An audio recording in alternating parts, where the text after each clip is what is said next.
Now let's talk about the last big technology sort of event or big wave that is happening now, and that is really platform business models. Everyone wants to be a platform. Everyone dreams of being that clearinghouse. So let's discuss a little bit of what platform business models really mean, what is their competitive positioning, right? You can read, I mean, there are always these, in the magazines, they always compare General Motors to Uber and Airbnb to Marriott, and they say, wow, these platform models, they have no assets, they have nothing much, but look at their market valuation is as big as their big legacy or old economy type of competitors. So let's explore this a little bit. There are, of course, many types of platform business models, as you can see. So it starts with a very simple one like search, like Google, right? Communications here like WhatsApp or Skype or WeChat. Then there's, of course, social media like Facebook, LinkedIn, Twitter. There's matching platforms like Tinder, TaskRabbit, eHarmony, right? There are content and review platforms like YouTube. There are booking aggregators like Booking.com, Expedia, Pagoda. There are retail platforms, Amazon, Etsy, eBay, Alibaba, I guess. And then there are payment platforms, Alipay, PayPal, Visa, crowdsourcing, crowdfunding, and of course development platforms. So they're all platforms. They all are somehow at the center of a business ecosystem, right? And if you look at financial markets, these high valuations were given. Why? Because they thought platforms have immense network effects that almost isolates them from competition. So they're so big. Facebook is so big and nobody can compete with Facebook. Why? Because they have over 1 billion users every day. And that gives them all that reach they need for their advertising, right? But if you look closer, number one, there are different types of network effects. The first is called primary network effects. And this is what people always focused on. Primary network effect means a service becomes more valuable to me the more people are on this network. So it means if I'm the only guy on Facebook or on a social media platform, it's pretty useless, right? But the minute my wife and my kids are on the same platform, already is more useful because I can communicate with more people, right? And of course, the bigger it becomes, I mean, for example, I use LinkedIn a lot. I can almost find everyone on LinkedIn. And I can search my contacts and everything. So there's a ton of value for me. And this is what they call primary network effect. But you think about, let's say for Google, for search platform, actually there is no primary network effect. Because what I want is what? Search result. So if you give me a new search engine that is better than Google, why don't I switch? I can, right? It's very easy. There's no network effect here. And in fact, there's a startup in Singapore that actually, they're quite funny. What they do is a great search engine. But what they say is, look, every user on Google generates about 110, 120 US dollars advertising revenue for Google. So by you using Google, Google earns 100 over US dollars advertising revenue on you per annum. So what this new website did, the new search engine did, they say, I share this revenue with you. So you use me and I pay you half of whatever advertising revenue you generate through your searches and what you do and through your clicks and so on, right? So I mean, there's no primary network. If somebody else comes in with a better solution, a better value proposition, Google is out. Because of course they can also evolve, but it's not like Facebook. Facebook is a lot harder to dislodge because even if I develop a better Facebook, unless I get everyone on my platform, it's useless. So this is the primary network effects. They're really only in communications. Why? I need to talk to everyone. They're really only in social media because I need to, I want to connect to everyone.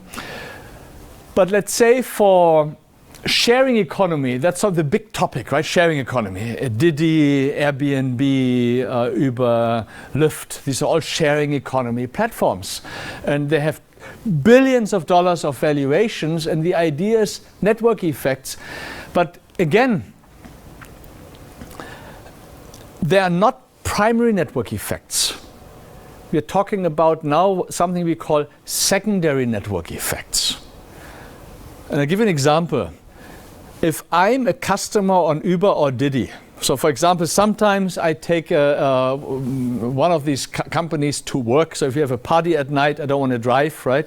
So I take here in Singapore a Grab taxi or a Grab car. And so I chatted with the driver. It was quite interesting. He only does 2 trips a day. He goes from home to work and from work to home. And on either trip, he always matches to 1 passenger. So he only makes 2 paid trips a day and supplements his income. And he says these 2 trips almost pay for his car. So what he has to offer on this platform is a trip which is close to my home, his home, right? And then close to where I work, where he works at Science Park, which is next door to the university. That's his product. So how many customers does he need? He actually only needs 1, right? He only needs to find 1 guy or 1 lady here who has the similar trip in the morning, meaning same pickup location or similar pickup location, similar drop-off location at the same time. And the same for the reverse trip. So the minute a network is big enough that this matching quality, we call this matching quality. So this is on 3 attributes, right? Pick up, drop off, and time. These 3 variables here. If I can find 1 other customer here who fits that capacity and that offer, the matching quality is good enough, meaning having then more customers or more drivers on the platform at 0 value. So we call this critical mass. So this platform, you only have a protection of these secondary network effects as long as competitors have not reached this critical mass. And this critical mass is a lot lower than people think, and you can buy it. So we wrote in my textbook, I wrote this case study, Didi against Uber. And already when Uber was still in China, we predicted they're in a hard time, not because Didi got sort of regulatory help and so on, but much more that Uber innovated too slowly. Didi was a lot more innovative in China. Yes, it did a lot more things for the Chinese market Uber didn't do. Yeah? And again, Uber lost in China. They also lost in Southeast Asia. So they folded up and sold everything to Grab. And the minute Uber was gone, a new company entered in Singapore. So if you believe in network effects, why does a new company enter? Yes. So if you have enough money to fund the initial growth, to build the initial network size, you can compete. And what we have seen in America and many other markets, even in Singapore here, is if in America, we call this multi-homing, meaning driver and passenger, they both have multiple services on their phones. So in America, a driver can work for Uber and for Lyft. So the driver takes which company? Whichever has the better trip and the better margin, right? So as a driver, I take the better trip. The better, more profitable trip. As a customer, they also do multi-homing. They have Uber and Lyft on their handphone. They look at both.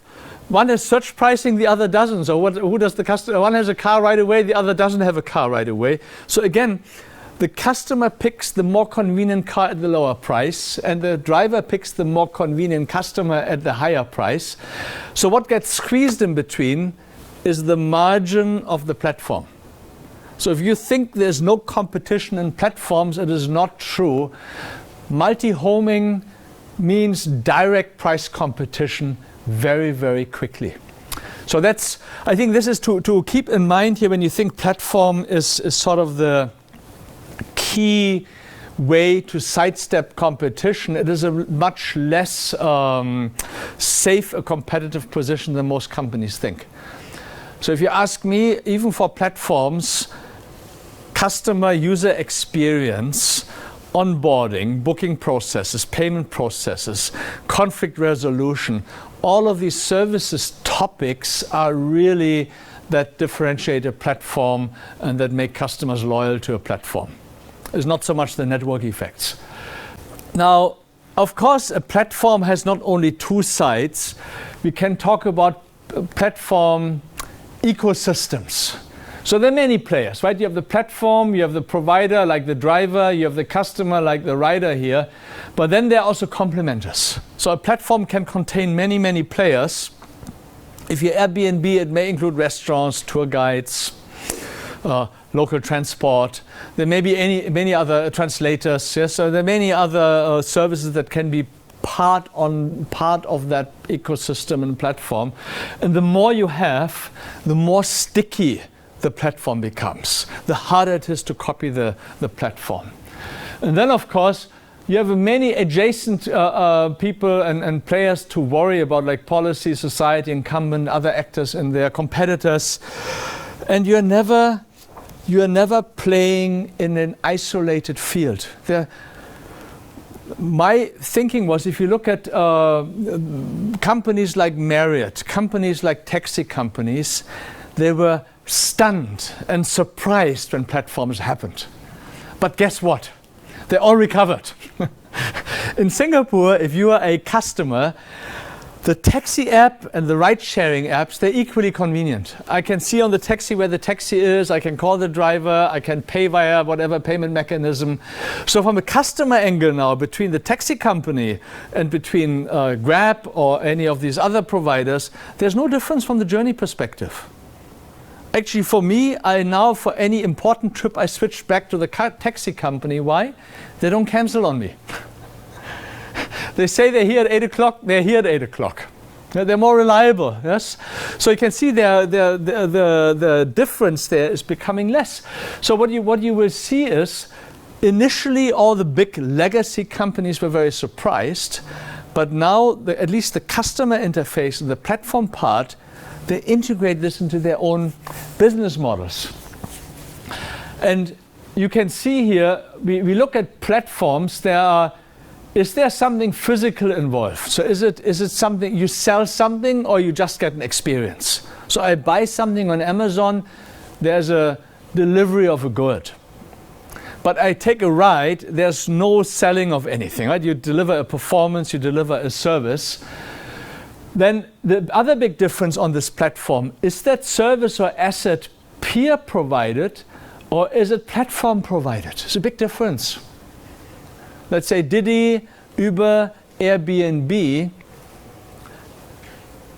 the assets are peer provided. Meaning a driver logs onto the website, somebody who has a flat or a room logs onto the website and lists it there. That means Airbnb doesn't have to do any rental, doesn't have to get any hotel rooms or nothing. So scaling, growth is very, very fast, right?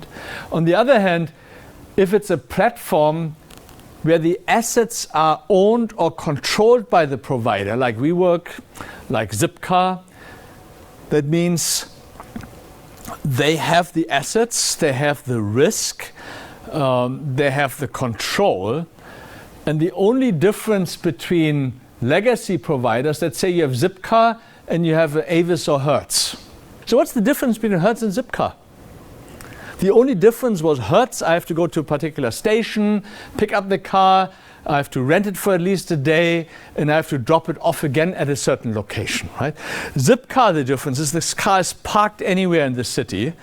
I can look on my phone, where is the next available car? I can reserve the car, I use it for 20 minutes, and I drop it anywhere again. I'm charged by the minute.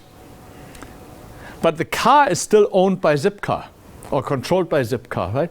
So the difference was much more in terms of the flexibility and the interaction on the app. So they have the car rental, the more traditional bit, and they have the zip car here. Okay, so you can see peer provided, marketer provided. So what's happening here now is we have all of the legacy companies moving into platforms. Accor is the world's largest hotel company outside the US. They launched One Fine Stay as a peer-provided platform of high-end shared accommodation. Yeah. Marriott is going into platforms. So they're all, and the nice thing is they all put this in part of their booking engines, their websites. The advantage they have is, let's say, if I collect points on business travel in Marriott or in Accor, I can use these loyalty points to redeem a platform sharing house, for example. Whereas on Airbnb, I don't have that, right? I don't collect points on business. So you can see the legacy providers here have actually nice competitive advantage in certain areas moving into platforms. Why? They have distribution, they have brands, they have loyalty programs, they have boots on the ground. So if I want to put certain capacity into a city, I already have people working there. Right? So I can offer sort of a mix between running a hotel and running a shared facility, and then even adding peer-provided services. Right? Also, Uber, Airbnb, they go into like Uber, everyone is speculating when will autonomous cars be good enough so that I can offer taxi services without drivers. The minute that is possible, so Uber is already experimenting with it. I'm sure Didi is experimenting with it. The minute this is possible, Uber and Didi and all these companies will own or control these cars, and they're not peer provided anymore. Airbnb is the same thing. Airbnb moves into controlling certain apartments now in New York and San Francisco. It's not peer provided anymore, it's Airbnb owned. And likewise here, there's no reason why someone like WeWork, they're a bit in trouble now, but and they will be badly in trouble now with the crisis, yeah. But there is no reason why WeWork can't use its platform and say, look, currently WeWork rents the offices. Why can't they allow a business that has spare office capacity to list it on their website? Right? They could go into this model. So what you can see is here, this whole space of platforms is really shifting, and everyone moves into everyone else's space. My prediction is that in 3 to 5 years, what you will have, like a company like Marriott or like Airbnb, will play simultaneously in all of these spaces. And the outcome will be that for capacity, you know you have a very high utilization, a very high load factor, a very high occupancy rate. You will control and own that capacity. Why? That is cheaper than using peer-provided capacity. So if I'm in New York and I know I can rent out this room for 340 days a year, I own it. For peer provided, I will go for stuff that is sort of shoulder season and low season. Oktoberfest in Munich, every room is booked out. So I will not build capacity for the Oktoberfest or for an exhibition or something. This will be peer provided. So this is, I think, where we will be going. So even for platforms, I hope you understand there is a lot more to the eye right now. I think valuations for platforms are completely overdone. So if I have a choice between buying Marriott stock versus Airbnb stock at current valuations, Marriott is the safer bet because they will be in platforms, as Airbnb will be in hotels as well. You can see, so these are the different paths that are happening here. Good. So what I would like to do is, do you think for your own business, platforms will be important in your industry? Are there players that are developing platforms? And I know, for example, GE tried to develop platforms. Siemens is trying to develop platforms, but not too successfully because customers are afraid of being locked in, right? But there's so much value in having a platform for everyone. So is there something happening in your industry? So let's discuss this in your group's briefing. So do you think platforms are not important, somewhat important, or can be very important in the next 2 to 4 years? So let's do the voting. So 2 minutes, and then we do the voting. Okay, and then we break here. And then, now, given the voting and what we have just discussed, do you think you should, in your industry or your business, also develop a platform? Is there something you want to do and can do?